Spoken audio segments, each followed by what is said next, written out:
So the first question is, like we mentioned earlier, the PPC ads have been running, but they are not getting enough impressions.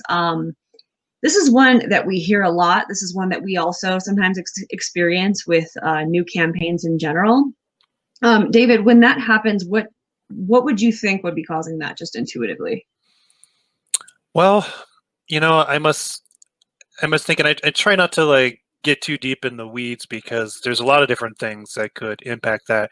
But I often think, is there anybody even searching for the kind of keywords that your ads are targeting for, right? I mean, you could have something like an ad you want for, um,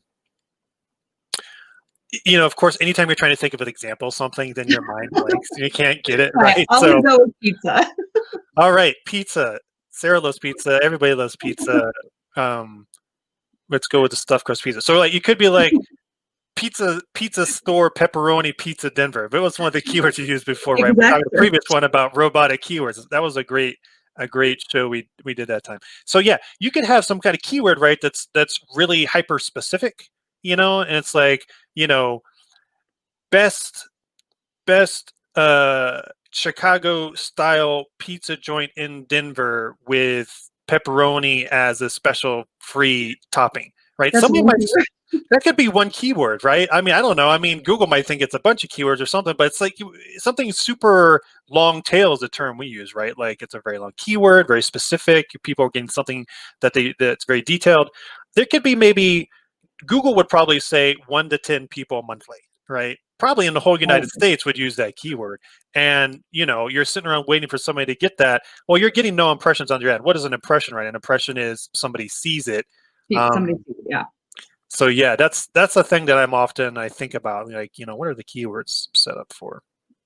Yeah, relevancy is definitely a huge piece in it. If you have just a few keywords and they're long-tailed, exact match, or even just long-tailed in general, Google may be like, what is this? What are you selling? Especially if your landing page kind of mirrors that. In addition to that, if you have those shorter keywords or those more high volume keywords, but your bids aren't high enough, that may be another thing where Google's like, well, you're not taking this seriously. We're not going to show this ad for this keyword. Um, we talked a little bit earlier about how sometimes if you have very low bids on certain keywords, um, it'll show sometimes at the very end of your day, like how sometimes you may get a few impressions at like 6 p.m. and then your ads shut off at 6:30. And that can happen. But in order for your ads to be as profitable as possible and as widespread as possible, make sure that your bids are comparable. And Google offers you insight on that as well. So that's very important. If you think, oh, I'm going to save a little money and keep my bids very, very low, that may be just in general why you're not getting enough impressions to begin with. Well, a lot of folks probably don't realize when they're new to the idea of pay-per-click advertising, and pay-per-click, that's what we mean when we say PPC. You're paying for each click.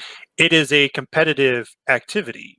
These ads get placed in certain ranking and order, or even show at all, based on various factors. So whether it's Google or Bing, pay-per-click advertising even applies to social media networks too. They also use often auction-based systems, and essentially there's this algorithm that, if we use Google as an example, your ad rank, which is going to turn into like your position in your ad. So like the first page of search results, you might have a few ads at the top. It's a lot more nowadays than there used to be.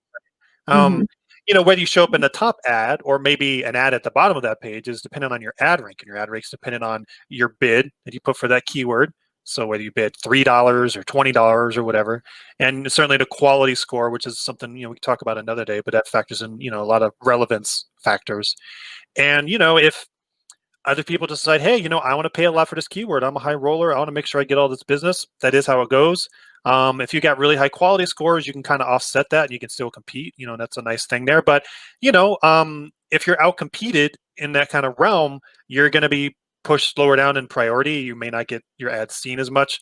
And, something you just touched on, Sarah, which I think is so fascinating to me, is the time of day, right? So other people might be only having their ads show a certain time of day, maybe when they have salespeople online to take calls or something. So there's all these factors, and that really feeds into the competitive side of it. So when there's less competition, it takes less of a bid or cost or quality to be up high. When there's a lot of competition, well, you gotta try and compete. Yeah, and similarly to that, in the exact same realm is your budget for the day.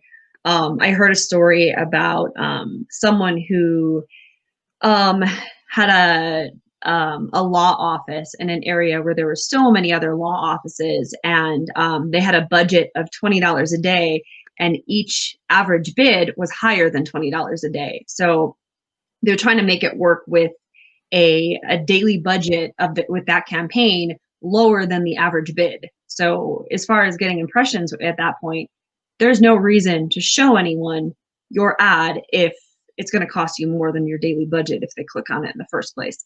So bids, budget, relevancy, and yeah, that's really what would cause not enough So impressions. simple, right? Yeah, it's pretty obvious once you look at it. But it's also when you're in the middle of it and you're trying to make those ads work, you can kind of get blind to that stuff. Hi, this is Sarah from Denverdata Web. Thanks for watching. Please like our video and subscribe for future digital strategy chats. You can also visit our website at denverdata.com or find us on social media at Denverdata Web.